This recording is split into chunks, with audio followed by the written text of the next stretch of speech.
Well, at Himalayan Echoes 2025, let's now speak to entrepreneur Shagun Singh, who, of course, is moderating a session here. Welcome. Thank you for being with us today on NewsX. Thank you so much for having me. How has your experience been at Himalayan Echoes 2025?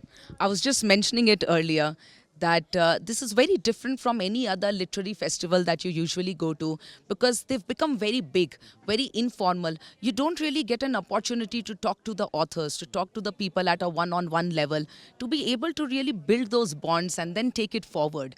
And the beauty of the festival, and I think it's not just because of the festival per se, but because of where we are. It is the Himalayan Echoes Festival. It is the Himalayas. And the mountains have always been about intimate relationships, about living in small communities together. And that's what you'll experience over here. That everybody is talking to everybody knows each other by name. You can put a face, you can put a name to the book that you are buying and to the people that you're meeting. So many more. I would say let's have many more of these intimate festivals and not just go after having very big ones. I have to also ask you about your work as well, because again, it's really got a lot of appreciation, not just here in the mountains, but of course across the country. So, what was the inspiration behind starting your work and your brand? So I started Geeli Mitti over a decade back. It's been over 12 years now. And the reason was, much like you, I think, or everybody else for that matter, all of us think about our home. Home is just something very personal, very passionate, something that we've dreamt about since we were children and we were building sand castles or making, bedsheet homes for ourselves, teepees for ourselves.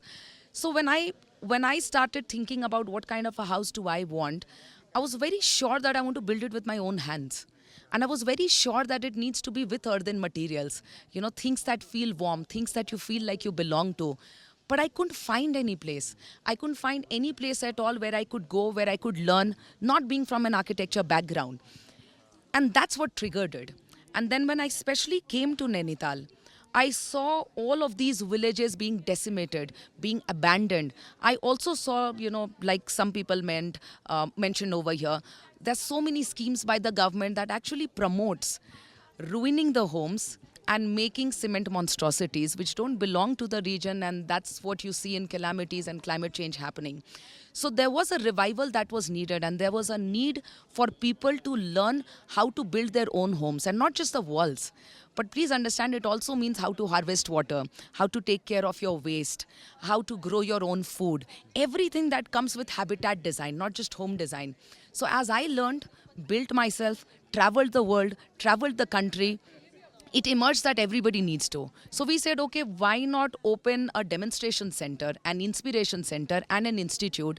And that's what the Geeli Mitti Center became. That anybody and everybody, whether you lived in an apartment, you lived in the city, you lived in the village, you lived in a coastal area, you lived in the Himalayas, it doesn't matter where you live.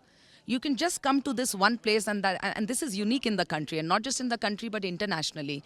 There isn't a place like this. And the reason why I'm saying this is because in every single course and workshop today, you will see people of age group from 7-year-old to 90-year-olds coming in the same group. You will also see people coming from almost every country that you and I can name. And that tells you how big a need this is, and that hadn't been satisfied.